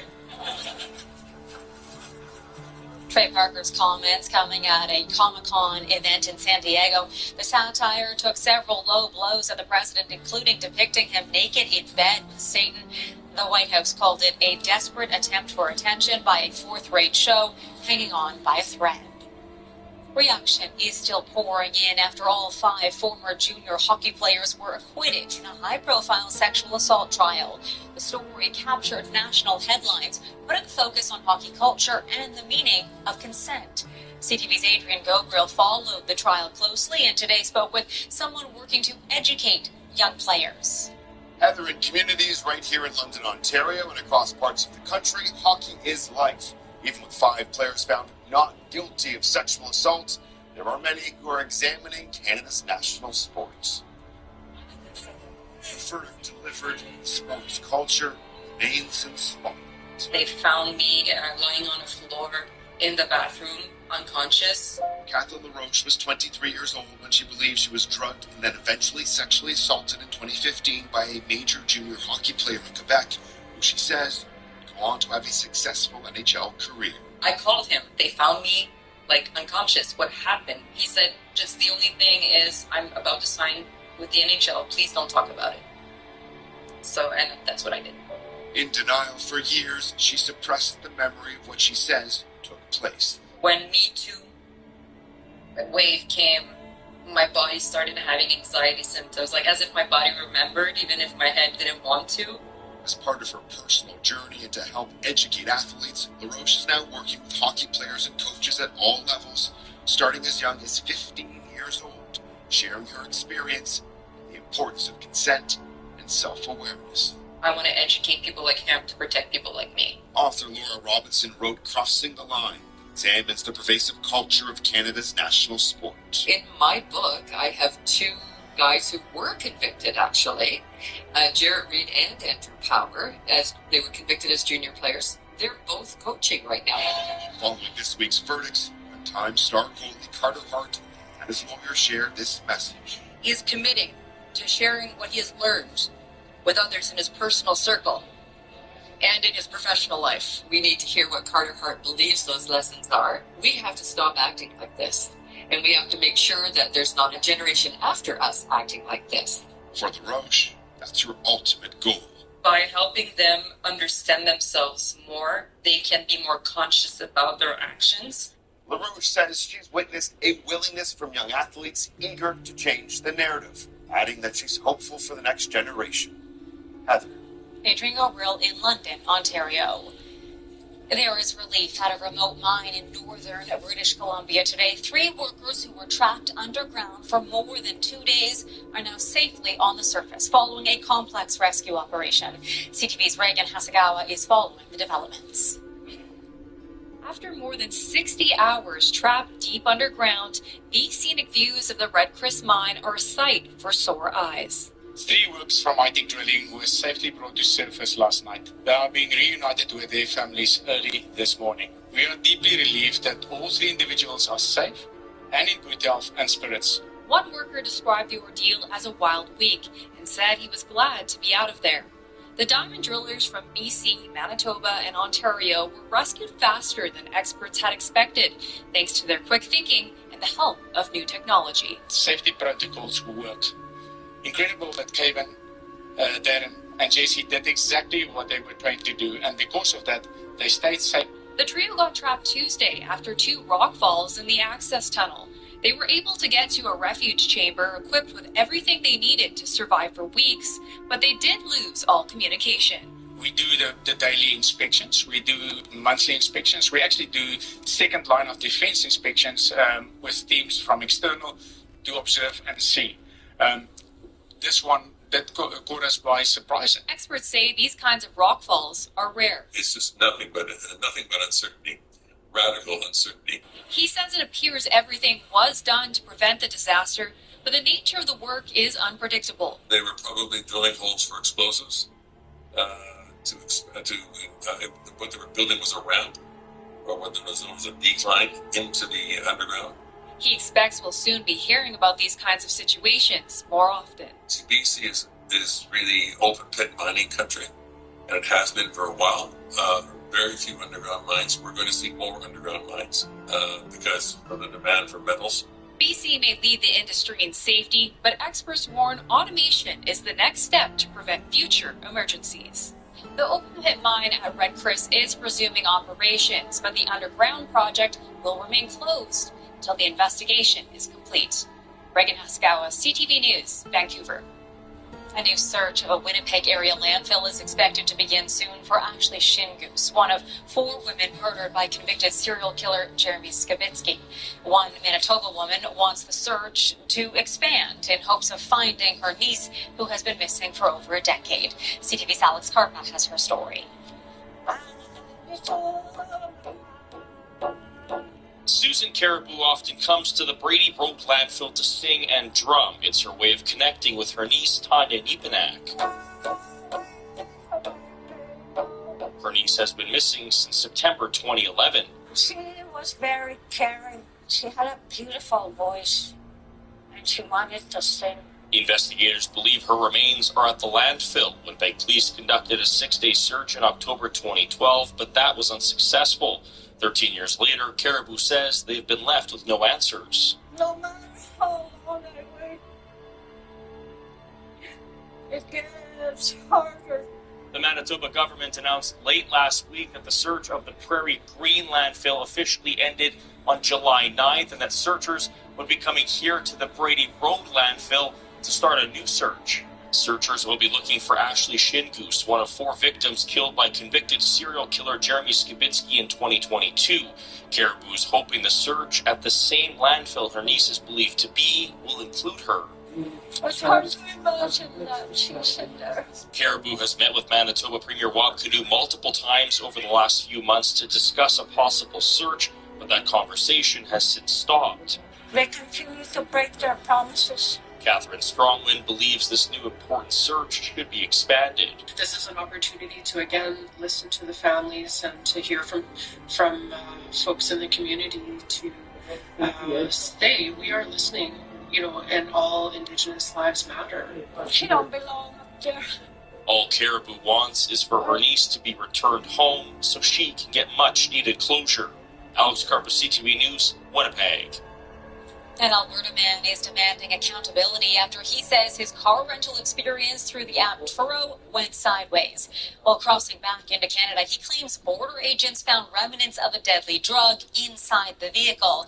CTV's Kathy Lee spoke with the man about the ordeal and what others need to know about using these services. Kathy. Heather, the man says he was traumatized by the search at the border, but even more so, he's concerned about the traces of drugs that were found in the vehicle. Think Airbnb, but for vehicles. That's what peer-to-peer car-sharing company Turo is. With 340,000 active vehicles and millions of people using them, including this Calgary man. The purpose of the renting the car was to pick up a friend in Montana, and then from there to drop him back here to Calgary. While crossing the U.S. border back in February was no trouble, returning to Canada was. Christian Reyes says Canada Border Services Agency officers asked to search his rental. Well, I have nothing to hide, go for it. And so, long story short, they found fentanyl. He claims officers found about 2 milligrams of fentanyl residue, a deadly amount. They made the conclusive understanding, based on that residue, that it was from somebody before us. But after 3 hours, they were allowed to leave. The CBSA says it can't comment and provide details on specific cases. Despite Reyes obtaining documents about the border search, Turo disputes his claims about the drugs, saying to CTV, allegations regarding the presence of fentanyl in the vehicle are not supported by the records available to Turo. The San Francisco-based company restricted the vehicle, but to his shock, Reyes says it was relisted the next day. Turo maintains it confirmed with the owner of the vehicle that it was thoroughly cleaned before being relisted. Reyes wants Turo to do more to prevent similar incidents, but that might be difficult. They will always claim liability. It's between you and the driver, or you and the party that's loaning you or providing the service to you. Still, Reyes will keep fighting. Accountability. An investigative body that looks at car sharing or car sharing companies to ensure safety for all car renters. Kathy Lee, CTV News, Calgary. Coming up. They really didn't want to make a deal. What ceasefire talks in limbo as starvation mounts in Gaza. Plus, why the star of Top Boy is under investigation. More people died in Gaza today from starvation as the food shortage reaches its peak. Aid agencies have warned the rate of malnutrition is soaring, and Canada has joined a chorus of countries pleading for more aid to be let in. CTV's Kamal Karmali on Israel's response. Among the rubble in Gaza City, the desperate need for even a morsel of food growing more dire each day. His father forced to bury his 2-month-old. He says it's because there's no food or formula. More than 100 international aid and human rights groups have warned of mass starvation. UN's Palestinian Refugee Agency says 1 in 5 children in Gaza City alone is malnourished. People in Gaza are neither dead nor alive. They're walking corpses. This is a deliberate use of hunger as a weapon of war, and that is absolutely illegal. Prime Minister Mark Carney Thursday condemning Israel's failure to prevent the rapidly deteriorating humanitarian disaster, calling it a violation of international law and calling on Israel's aid distribution to be replaced. With growing pressure, Israel saying today it'll allow other countries to parachute aid into Gaza. Israel took control of handing out aid back in May. They said it was to prevent Hamas from stealing it and using it for profit. But since then, the UN says hundreds of starving Palestinians have been gunned down by Israeli troops at distribution sites, with Israel claiming it only fired warning shots. All of it creating even more urgency for a ceasefire. But Thursday, the U.S. pulled out of ceasefire talks with Hamas, saying they failed to act in good faith. When you get down to the land, 20 hours, it's going to be very hard to make a deal because they understand deal. France's president said he will press ahead with recognizing a Palestinian state in September.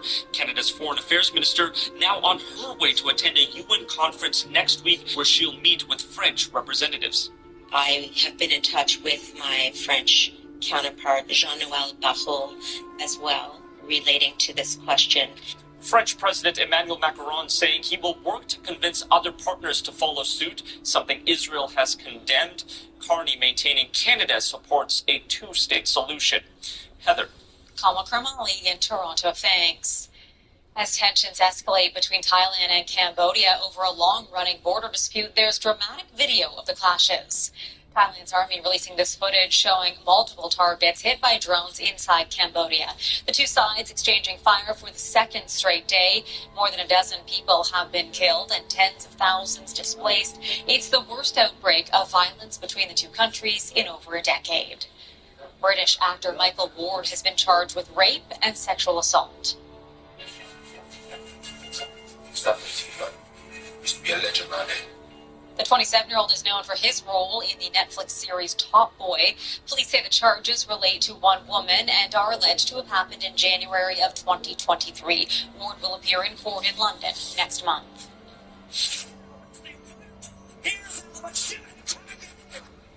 One of soccer's biggest stars, Lionel Messi, has been suspended for not playing in Major League Soccer's All-Star game on Wednesday without prior approval.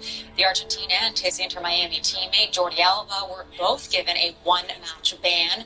The team says Messi rested due to a packed schedule and Alba because of a previous injury. Inter Miami's owner calls it a bad rule. CTV National News will be right back. Stay with us. Unclaimed bodies piling up in Newfoundland and Labrador is a problem health officials have faced for years. A troubling story as people deal with the rising cost of living and dying. Officials have come up with a new approach. Part of the solution is an expanded board.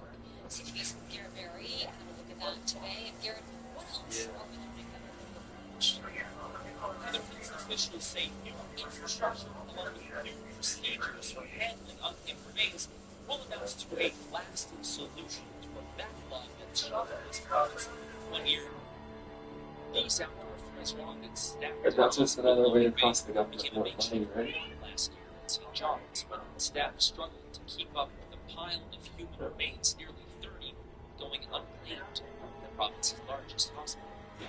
Now, Sweden Oregon Wellness has dramatically increased morgue space here from about 12 to nearly 100 spaces, depending on the configuration. Based on those, that data-driven exercise that we did, we built the site to accommodate our current needs as well as project into the future. There's also the new legal regime alone passed in December gives the help expanded powers to make final arrangements for some individuals if no family can be found. A new website gives the public a 5-day notice to move on.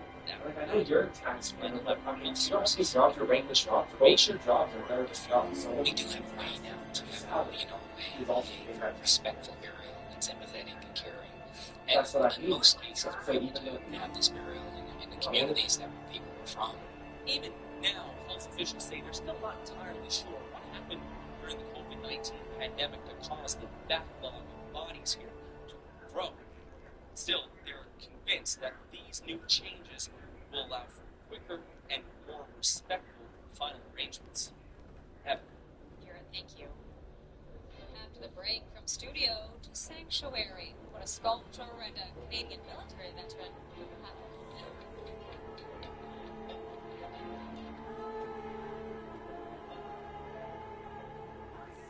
If you get the chance to well, banks also get government subsidies, and if they go bankrupt, banks actually get bailed out. That's what they say. They said there's a bankrupt. The city's optimistic residency program is again offering a window into the creative process. CTV's Sarah Hoffman went to check it out.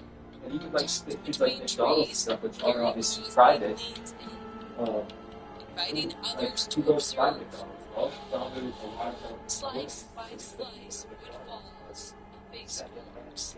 This is a mythological green man. The green man is a combination mixture of a human figure and horse leaves, and it's usually a sign of spring. At another park ceremony, eyes unfolds her surroundings, lady slippers and finches. Art is how she understands the world. It's how I make the world make sense to me. I'm looking at things and making things in response to the things I see. These are two of Fredericton's latest artists in residence, True Art. They're in residence for 2 weeks and they just get to create based on their environment, and it's an opportunity for people using the park why meet an also artist so with the work art. to use the credit card is so bad for these companies, right? Because it creates inflation because they don't have to pay it back. It's also the government. They don't have the banks. It costs the government a lot of money. Carving offers the city. Right, get into this. First, most way into sculpture. Maloney is a sculptor and textile artist whose work is on display at Fredericton's Beaverbrook Art Gallery. But on this day, her focus is this workshop, part of her residency. To pique their curiosity about things and get them to see something in a new light. Last week she taught embroidery, this week it's clay modeling. This family came back for seconds. They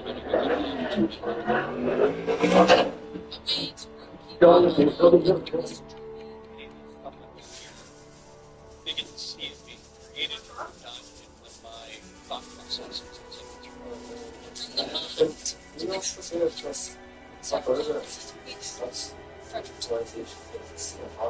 So beautiful pieces. A nice harvest now for this problem. Thank you for watching. Local CTV News starts right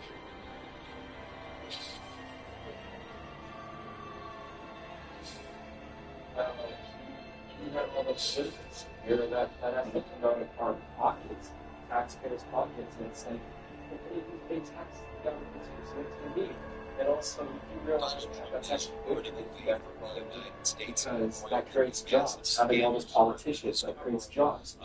Take Alberta's taxpayer dollars, you create politician jobs in Quebec, and then you have to grow. That's about legalization. You got to pay for the policy. So does Alberta, even without legalization payments. But that's their excuse. That will pay for the politician jobs for your Republican. Alberta pays that to Scotland. It's going to be very disruptive to them. So we can go and golf. He can go to his golf course.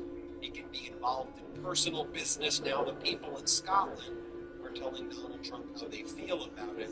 At the Trump International Golf Links in Scotland Summit, there was another sign put up by a hero in Scotland talking about Donald Trump and the Epstein Islands. That's now the sign there that will bring people who are at the Trump International Golf Links in Scotland. Although Trump, the person will remove the sign, you can see it right there.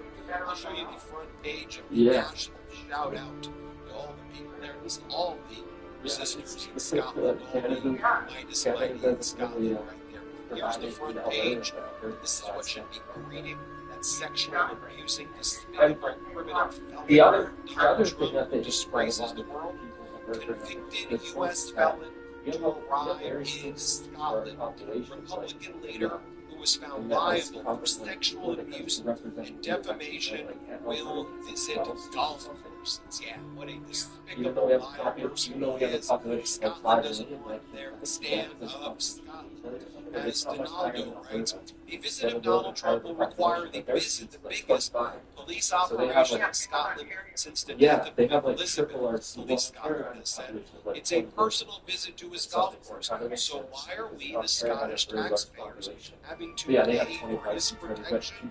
Send Trump the bill. And here we have a protester, maybe a minus Scotland saying Scotland hated Trump before it was fashionable. Now, the Trump regime is banning the Wall Street Journal from going on this trip after they've written multiple explosive reports on Donald Trump.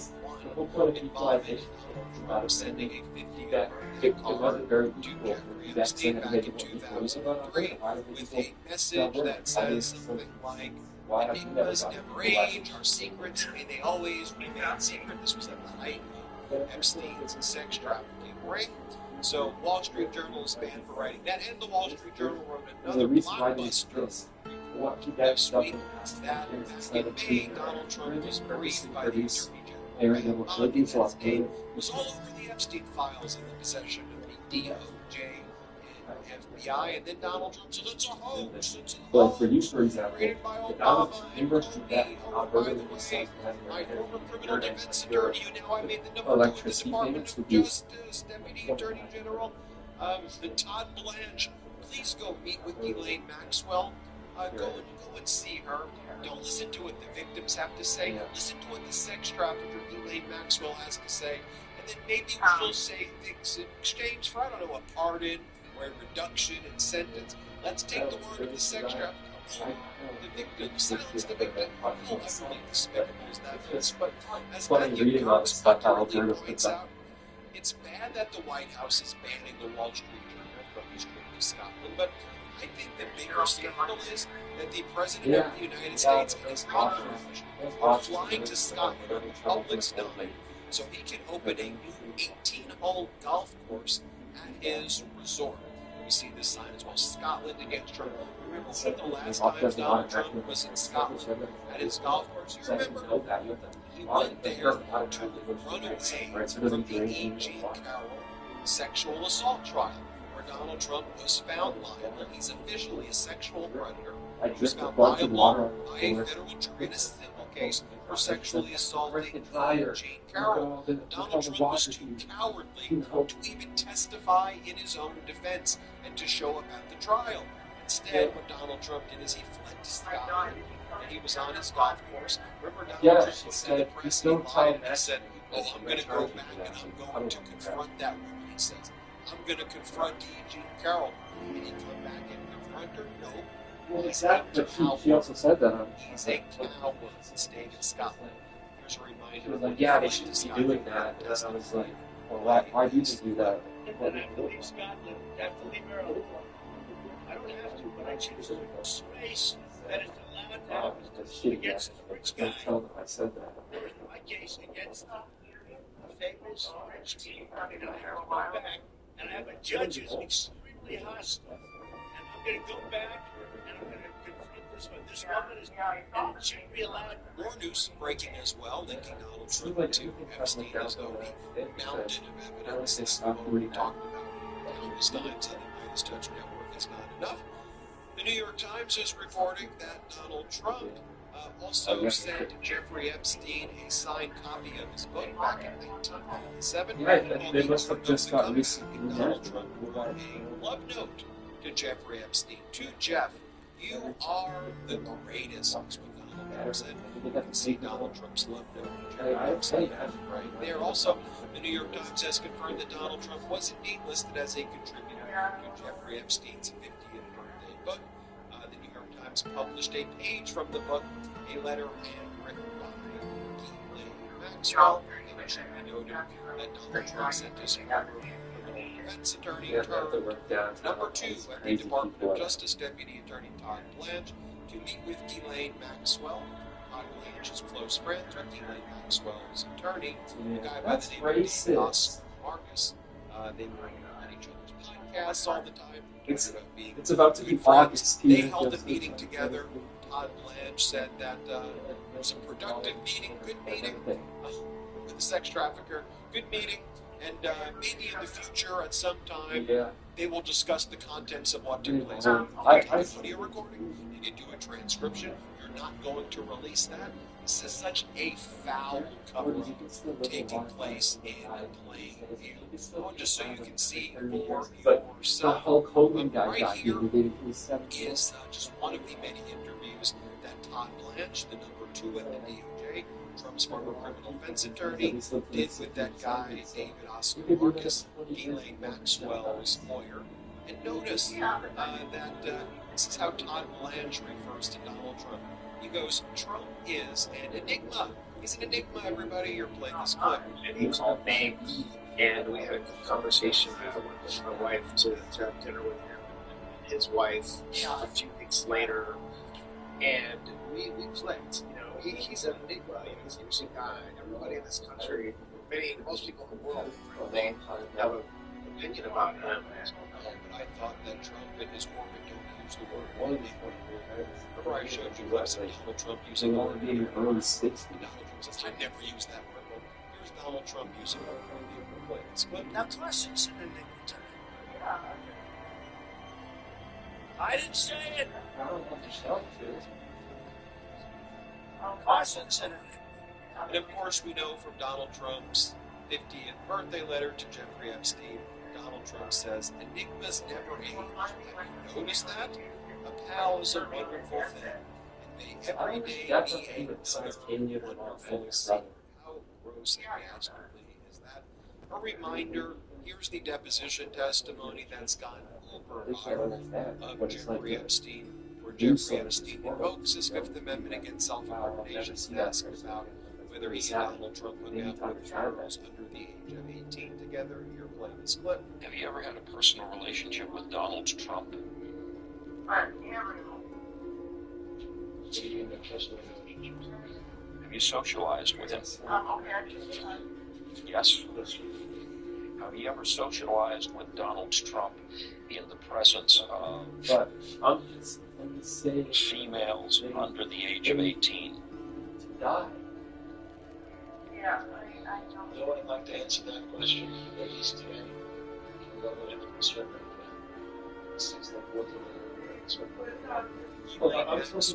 apologists throw Elaine Maxwell they don't have a party. Jessica Reed Krause, who's also very close friends with Donald Trump.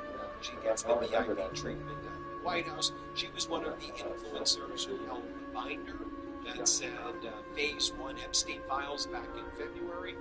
It's kind of making sense why she was invited to the White House back then. She wanted Elaine Maxwell to be freed. She wears the shirts, freed Elaine Maxwell. It all makes sense now, right? I mean, Donald Trump wished Elaine Maxwell well, and she was invited to get the Phase 1 binder.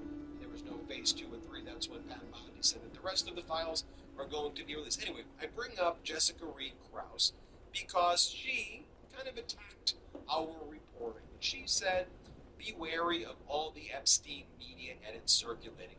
The clip of Epstein pleading the fifth when asked about Trump is deceiving. If you've seen the entire video, he pleaded the fifth on every single question asked. And look, I want to confront our critics. So let me play the deposition testimony again so you can see it. And let's see if let's just show the short clip that we posted. And let's see if he invokes the fifth on every question. Have you ever had a personal relationship with Donald Trump?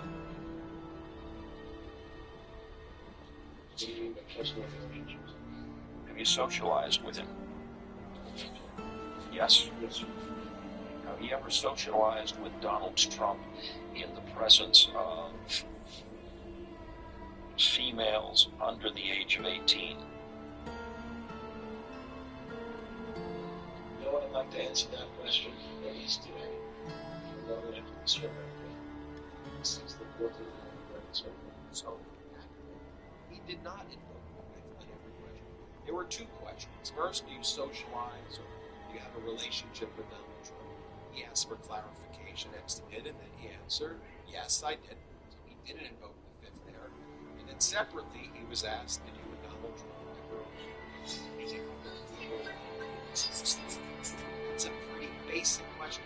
There could be a lot of reasons why they were together in some capacity with underage girls. I mean, they would give a speech at a college together, I don't know, or a high school together, or did they ever go to a restaurant? They have been hostesses who were under the age of, I don't know. But the fact that his first instinct of him, Donald, girls under the age of 18, that he's invoking his Fifth Amendment right of self-incrimination, doesn't it just seem extra incriminating? And by the way, isn't Donald Trump's conduct in general the most guilty-looking thing imaginable? Just think about how his conduct is perceived.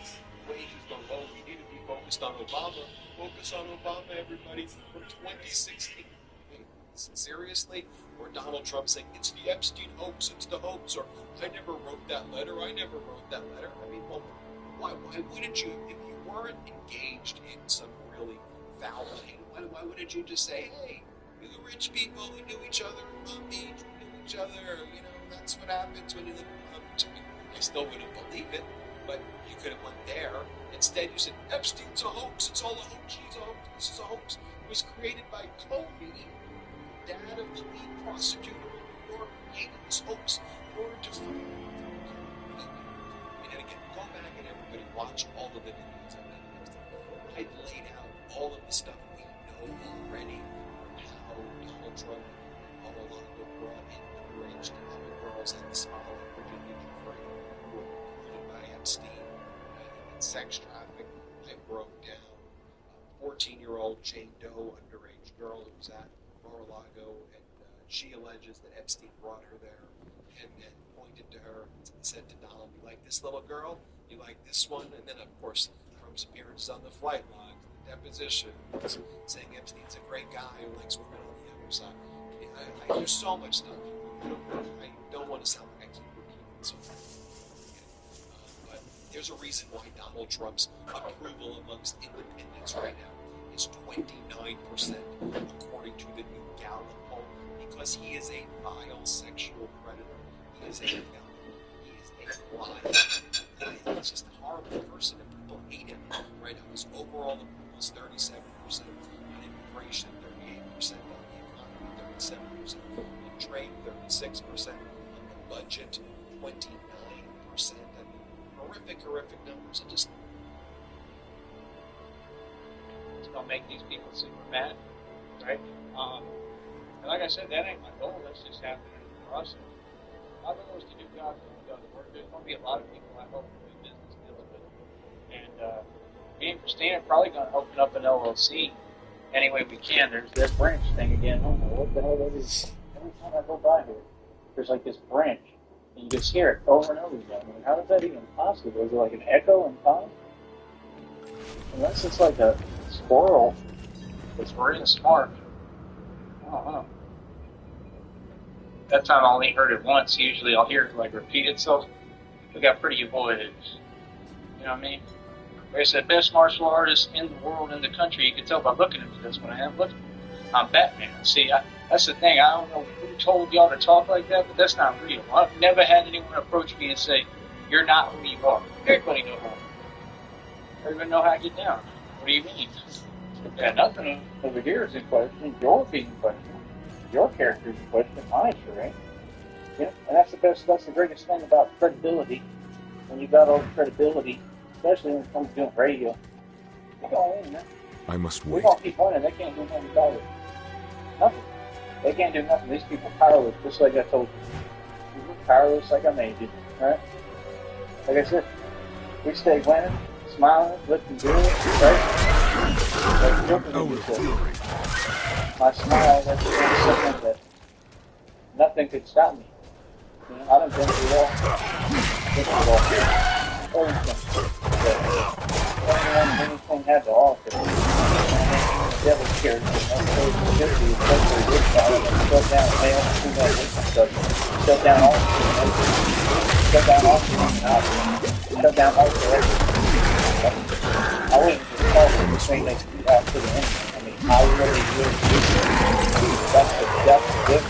But the thing, I'm a real legend. I'm still a legend. But the hate, it's unbelievable. Makes sense. That's me for you. That's Tyree Sneed. That's that. And you said today, his name is such a word. I named Tyree Sneed and the name Batman. Both of them. Both of me. You know what I mean? But like I said, at the end of the day, you see how I go so much harder than y'all, I work harder than y'all, I get so much more done. Like I said, I'm going to die, I'm a creator entity, I'm a creator entity. You know what I mean? Real talk. God consciousness, God particle, all that. You know what I mean? God knows, creating. I just never claimed to be God. You know, God is my Father. You know what I'm saying? But he using me, man. He using me, and I'm sure as hell, of course, you know, I'm a force to be reckoned with. I'm so mad, you know what I mean? So like I said, I'm just trying to get stronger. 55 volts, 54. I didn't even count to a number before. I think there's only 80 but I might have to go back and count it to kind of check to make sure I got it right. But that's what I thought I did. It's a decent. I've done a lot more. I think I did like 260 before. It's insane. And that's around the time when I broke the world record and broke the 200 pull-ups. That is one of my world records, 350 nursing pull-ups. So, you know, people don't understand. You know, you only talk, but you don't take on business. You know, like I said, I created all this through nursing training. I'm a trained man. I created that, straight up. Like I said, less movement equals more strength. And that's how what got me to this point, but you can't say it don't work because I incorporate it into my routine almost every day, almost every day. And it gives me results that no human beings ever got. So I think that's my big point. See, Tyree Sneed always perseveres. Just like in the martial arts, the execution I'm making is perfect, right? We're not going to discuss anything regarding that martial arts because we already understand what's going on and this is my business, right? So see, I'm very smart. I don't let people make moves for me, right? You can never manipulate me, much less anything concerning me. See what I'm saying? So, like I said, at the end of the day, oh, boss, I'm the best martial artist on the planet for real. I'm not joking. What do you mean? It's obvious. Well, I'm telling you right now, I know I get the people. I know that's for a fact, but it's not something I run around bragging about and talking about frequently because I have respect, and I respect him. You know, I respect him, I respect what he did, I respect what he did. You know what I'm saying? I respect what they accomplished. You know, just out of love. So, it is what it is. There's a lot of guys. I could defeat anyone. I could definitely defeat Michael Jai White. He was that good to begin with. See, that's the thing. I don't get y'all talking about size. Michael Jai White, he's probably bigger than me. He's a bigger, more heavy-set individual. Couldn't hold the candle. I'm telling you right now. I have a lot more power than him, too. A lot more. And most of it is because of speed. Just keep it real. I'm not ready I yet. promise you, I guarantee you. When I go to Jai White, I'll be like, dude, I don't know what the hell that dude's wrong with that thing. Like, real talk, that dude was hands down, that dude is ridiculous. And I'm getting quicker every day. I'm pushing up, I'm turning it up, I'm turning up the speed. Okay? I haven't even really done it yet, but you're about to get that too. My hands are just like the Matrix. The camera speed is never messed with. When you're seeing my hands move, and it's faster than the human eye can perceive and the camera can't catch up, that's me. That's what y'all don't get. The man made history on camera a million times on this channel. I made history. There's no one, you could take anyone you could think of to try to do that. Started just to see if they can move that fast. You can't find nobody who can do that. I do that consistently. That's the whole point. That's why I'm Batman, because I'm the architect of reality. I'm the real coming in the game master. Homie, this is what I do, bro. So you don't get my speed is at a whole different level that human beings can't even fathom. Y'all talk about matches and stuff, so there's nobody who can hold a candle to me right now. I'm a million streets, 10-0 on my league, 10-0, you know? That's only because nobody can step up. You know? There's no everybody streets and stuff. I can't just get a match. It is always like that. And when I do this type of shit, like I won against the dude in the hood in San Antonio. Remember? And that was a real match. And like homeboy backed down and had to stop. Every time they want to stop, they call it because I'm too much to handle it. So like I said, I was full at that time and I had over $40 million in the bank. I was in the hood doing boxing matches. It says a lot about me. Money don't matter. I don't let money stop me. I'm going to show up in the hood. That's the difference. See, I'm not these other folks. And anybody who don't respect that, I don't know what you do. That's what we're doing. That's what we're teaching the youth in these other generations. I'm turning my light on because it's getting dark. That's what we should be teaching these other generations. How to be, what to be. Be real. Don't be fake. Don't be catty. Don't be like these people. Don't be plastic. Be real.